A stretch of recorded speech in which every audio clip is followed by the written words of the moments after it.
వాక్యాన్ని మత్తయి సువార్త 12వ అధ్యాయం మత్తయి సువార్త 12వ అధ్యాయం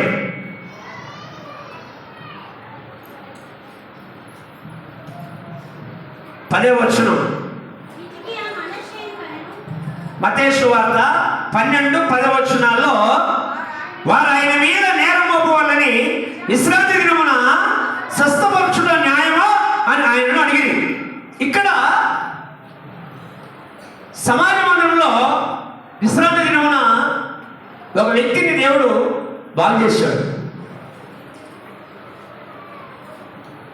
అయితే ఆయన బాగు చేయుట విశ్రాంతి దినమున చట్టానికి విరోధముగా ఇది చేయడం కరెక్ట్ కాదని అనుకున్నారంటే వాళ్ళు ఎవరు? పరిసయ్యులు. ఆయన అడిగారు యేసుప్రభుని, ఏమడిగారు? వారు ఆయన మీద నేరం మోపవాలని విశ్రాంతి దినమున స్వస్థపరచడం న్యాయమా అని ఆయనను అడిగింది. అందుకైనా మీలో ఏ మనిషికైనా ఒక గొర్రె ఉండి అది విశ్రాంతి దినమున గుడ్డలో పండు వల్ల దాన్ని పట్టుకొని పైకి తీయడా? గొర్రె కంటే మనుషుడు ఎంతో శ్రేష్ఠుడు అన్నాడు. ఏం పట్టారండి వాళ్ళు? యేసుప్రభు మీద నేరము మోపవాలని కదా. ఎవరి మీదమ్మా? యేసుప్రభు మీద నేరం మోపవాలని. ఈ రోజులో నేరాలు మోపేవాళ్ళు బాగా తయారయ్యారు. వాక్యాన్ని అనుసరించి ఆత్మీయంగా బలపడడానికి ఇష్టపడరు. ఇక్కడ యేసుప్రభు మీద ఒక నేరస్తుడిగా ఎంచాలి అని అనుకున్నారు. కానీ యేసుప్రభు నీ ఎన్నోసార్లు పట్టుకోవాలనుకున్నారు, కానీ దేవుడు ఎక్కడ ఎవరికి చిక్కలే. అర్థమండి? నా జీవితం నా లైఫ్ ఇప్పటికి కూడా ఏ సేవకుని చిక్కలేదు, వాక్యానుసారంగా. నేనే చాలా మంది చెప్పాను కానీ నేను చెప్పించుకోలేదు. నన్ను పట్టుకోవాలని ఇప్పుడు కూడా పోల్చే ఉన్నాడు. కానీ దేవుడు ఆ చేతికి నన్ను దొరకనియడని నేను నమ్ముతున్నాను. దేవుడు స్తోత్రం చెప్పండి గట్టిగా. హల్లెలూయా, హల్లెలూయా. నేరము మోపవలనని. ఏం మోపవాలని? నేరము మోపవలనని. దేవుడు నేరం చేశాడా? ద్రోహం చేశాడా? అన్యాయం చేశాడా? లేదు. ఒక వ్యక్తికి న్యాయమే చేశాడు, ఒక వ్యక్తిని బాగు చేశాడు. కనుక దేవుని వాక్యాన్ని ఎప్పుడైతే మనం చదువుకుంటామో పదల మధ్యలో మనకు గుర్తు రావచ్చని దేవుని వాక్యం, దేవుని మాటలే మనకు గుర్తు రావాలి. అప్పుడు మనం పట్టుకోవాలని చూస్తున్న వారికి చేయి చిక్కకుండా మనం జాగ్రత్త పడడానికి తగిన జ్ఞానం దేవుడు మనకు ఇస్తాడు. నన్ను వాక్యానుసారంగా చాలా మంది నాతో ఉంటారు, నాతో తింటారు, నేను పెట్టింది తింటారు, నన్నే మోసగించడం తయారయ్యి. అర్థం?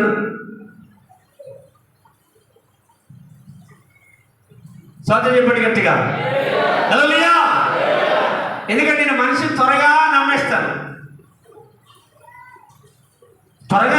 వాళ్ళ మాటలు. నేను పోలే మన ప్రవర్తన బట్టి మన క్రియలు బట్టి మారకపోతాడా అని అనుకుంటాను, కానీ మారని వాళ్ళు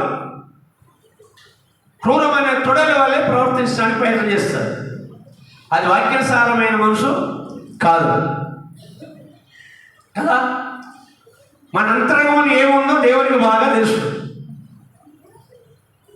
నా విషయం నీకు మరుగు కావచ్చు, నీ విషయం మాకు మరుగు కావచ్చు, కానీ మన ఇద్దరి మధ్యలో ఉన్న దేవునికి మాత్రం మరిగేది లేదు. అవును కదా? దేవునికి స్తోత్రం చెప్పండి గట్టిగా. హల్లెలూయా, హల్లెలూయా, హల్లెలూయా. కాబట్టి పిల్లరా, దేవుని వాక్యానుసారంగా మనం ఉండాలి. యేసుప్రభు మీద నేరము మోపవాలని అడిగారు, కానీ యేసుప్రభు నేరస్తుడు కాదు, నేరం చేసిన వాడు కాదు. ఆయన న్యాయం చేసే దేవుడు. ఎందుకంటే యేసుప్రభుని ఎక్కడో ఒక దగ్గర పట్టుకోవాలి, తలెంచుకునే పని చేయాలని ఒక ఆలోచన ఉంది మనసులకి. కానీ యేసుప్రభు పరిచయాలకు, సదుకాయాలకు ఎక్కడ కూడా చేయజెక్కలేదు. ఎంత జాగ్రత్త పడితే మనం దేవునికి అనుకూలంగా ఉంటాం అనేది మనకు ఉండాలి కదా. పదల వల్ల మంచి పేరు మనకు అవసరం లేదు. పదలు మెచ్చుకోవాలని పరిచయం చేయకూడదు. పదల మధ్యలో అయ్యో చాలా మంచివాడు అనిపించుకోకూడదు కదా. అలా అనిపించుకున్న వారు ఉన్నారు బైబిల్. ఆనాటి కాలంలో ఉన్నారు, ఈ నేటి కాలంలో కూడా మంచి వారు అనిపించుకున్న వారు చాలామంది లేకపోలేదు. వారి మాటల చేత, వారి మాయ మాటల చేత కదా. దేవునికి స్తోత్రం. ప్రియమైన దేవుడు కూడా బైబిల్ చూడండి, ఇర్మీయా గ్రంథం 9:5 చూడండి. ఇర్మీయా గ్రంథము 9వ అధ్యాయంలో ఇర్మీయా 9:5 చివరి మాటకు మాట ఉంటుంది చూడండి. 9:5 ఎదుటివారి తప్పులు పట్టవలనని ప్రయాసపడతారట కదండి. ఎదుటివారి తప్పులు పట్టవలనని మీరు ప్రయాసపడతారంట. కానీ నేను నేరస్తుని అన్న సంగతి మర్చిపోయి, నేను మోసగాని అన్న సంగతి మర్చిపోయి ఎదుటివారి తప్పులు పట్టవాలని వాళ్ళు ప్రయాసపడతారంట. అర్థమండి. నేను ఒక వ్యక్తికి నమ్మి నేను ఇల్లు లోన్ తీసుకున్నప్పుడు వెళ్ళారా, నేను ఆయనకు లోను ఆయన చేతి చెప్పించిన మొత్తం.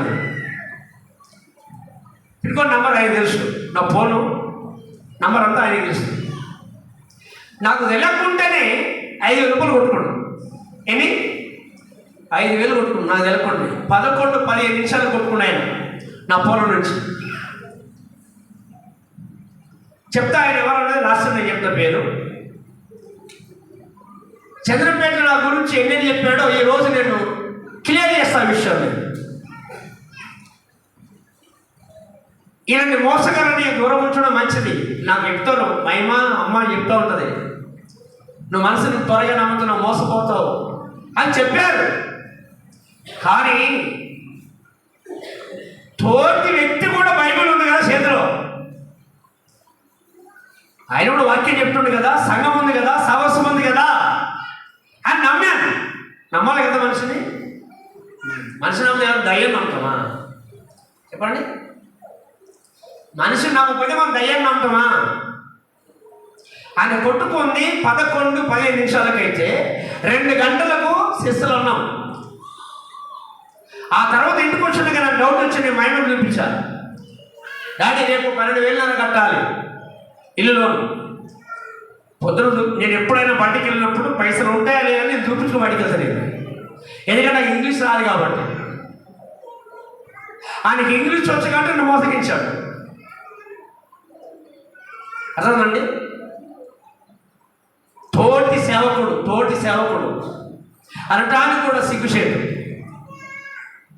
అర్థమవుతుందా? అలా ఇక్కడ చూడండి, ఇక్కడ బైబిల్లో రాయబడింది ఉన్నారా ఏమని? ఇతరువారి తప్పులు పట్టవాలని ప్రయాసపడుదురు. తన తాను మర్చిపోయి, నేను మోసగాని అన్న సంగతి మర్చిపోయి, నేను దగా చేస్తున్నా అన్న సంగతి మర్చిపోయి ఇతర తప్పులు పట్టాలని ప్రయాసపడతారంట కదా. ఆ వ్యక్తి భార్య రాళ్ళ నొప్పితో బాధపడి ₹1 లేని సమయంలో హాస్పిటల్కి నాకు ఫోన్ చేశాడు. అయ్యగారు త్వరగా వచ్చేయండి, రాళ్ళతో భార్య బాధపడుతుంది. ఆ రోజు నేను ఉపవాసం, ఆ కుటుంబం చేయగా ఆ రోజు నేను ఉపవాసం మానేసి నా ఫోన్ నుంచి 5,000 కొట్టి హాస్పిటల్లో 3 గంటలకు ఉండి వచ్చాను నేను. అర్థండి, 3 గంటలకు ఉండి వచ్చిన. బైబిల్ దేవుడే చెప్పాడు, తోటి వానికి మేలు చేసేవానిగా ఉండాలని చెప్పాడు. కానీ కీడు చేసేవానే ఉన్నాడు ఆయన. ఆ రోజు అదే వెళ్ళారా, మన ఇప్పుడు నెల దాటిపోయింది. చాలామంది తెలుసు ఆయనకి పరిస్థితి ఘోరంగా దిగదారిపోయి 50,000 కావాలి. వారం రోజులు ఆయమడి పడ్డాడు. వారం రోజులు ఆయమడి పడితే తోటి సేవకుడు అని చెప్పని 50,000 కాగితం పెట్టకుండా పంపించారు. 50,000 వేరే మన విశ్వాసదారునే 50,000 రూపాయలు కొట్టించిన. ఈరోజు మీ ఎందుకు అంటున్నంటే నేను చేసింది అతను చేసింది మీకు తెలియాలి, ఎందుకంటే మీకు చెప్పాడు కాబట్టి నా గురించి. అర్థమవుతుందండి? ఎన్ని చేసాం మేలండి? 2వ మేలు జరిగిందా? జరిగింది. 3వసారి నేను ఇల్లు దర్శించబోయినా, ఎక్కడ పని నుంచి వస్తున్నా ఫోన్ చేసిన, అయ్యగారు మా భార్య చాలా సీరియస్ ఉంది, జ్వరం వచ్చి బాగా భయంకరంగా ఉందని చెప్పండి. ఇంటికి పోయి ప్రార్థన చేసిన. ప్రార్థన చేసి వచ్చిన ఒక గంట సేపటికి అయ్యగారు ఫ్రీ అయ్యింది అన్నం అని చెప్పి ఆయన సాక్ష్యం చెప్పాడు. ఆయన వల్ల నాకు సహాయం అనేది ఏది కూడా లేదు ఇంతవరకు. అయినా నేను మనసులో సాయం కోరుకోను, నేను మనసులో ఆధారపడను. చేత అయినా చేత కాకపోయినా దేవుడిని ఆధారపడి బతుకుతాను. అలవాటు నాకు నేర్పించాడు దేవుడు. అది ఏమండి? ఈ విషయాన్ని ఎందుకు వస్తే, పెళ్లి చేస్తే 10,000 రూపాయలు తీసుకుంటాడా, 3 రోజులు పాస్టర్ గురించి చెప్పి చెప్తాడా అని చెప్పడం ఎంతవరకు కరెక్ట్ మీకు చెప్పండి. ఉన్నారు చంద్రపేట శ్వాసాలకు చెప్పి ఉన్నాడు ఆయన, చెప్పి ఉన్నాడు ఆయన. గుర్తుపెట్టుకోవాలి ఎప్పుడైనా కూడా.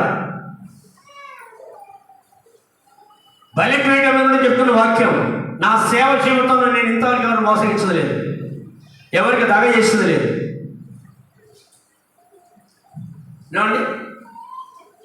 చాలా మందికి అవకాశం ఇచ్చారు కదా, వాక్యం చెప్పడానికి అవకాశం ఇచ్చారు, తెలుసా పెట్టి మనం అనకూడదు.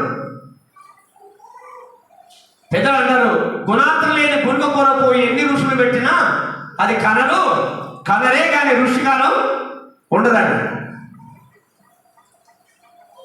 బాధకారం కాదు, నమ్మించి మోసం చేయడం. నండి, అతని చేతిని 50,000 రూపాయలు ఖర్చు పెట్టించండి పెళ్లి చేసి సర్టిఫికేట్ కోసం. అదవునండి. ఈరోజు పూర్వమంత్రులుగా తయారైపోను, తోటి సేవకుని మీద ఏం చేయొచ్చా? తోటి సేవకుని సేవ ఖరాబ్ చేయొచ్చా? తప్పు కాదు, బాధకార విషయం. అది నాకు ఎన్న విశ్వాసే స్పష్టంగా ఆమె దాచుకోలేక బాధపడి చెప్పింది. నాకు నమ్మకండి అయ్యగారు, ఆయన దగ్గర రానికండి చెప్పారు. ఏమండి? దేవునికి స్తోత్రం చెప్పండి. హల్లెలూయా, హల్లెలూయా. బైబిల్లో రాయబడిన విషయాలు గుర్తుపెట్టుకోవాలి దయచేసి. లేఖ రాయబడింది, ఎదుట వారిని తప్పులు పట్టవాలని వారు ప్రయాసపడుదురు.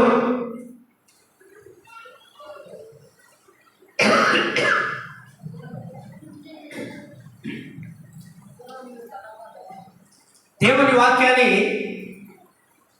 ఆధారం చేసుకొని బైబిల్ చేతులు పెట్టుకొని దేవుని అడ్డు పెట్టుకొని తోటి సేవకులు మోసగించడం ఎంతవరకు కరెక్ట్ అని అనే కొడిముంజలో పెళ్లి చేసినప్పుడు ఒక సహోదరుడు చెప్పిండు, నాకు నమ్మకు, నువ్వు నమ్ముతున్న వాళ్ళని చెప్పాను.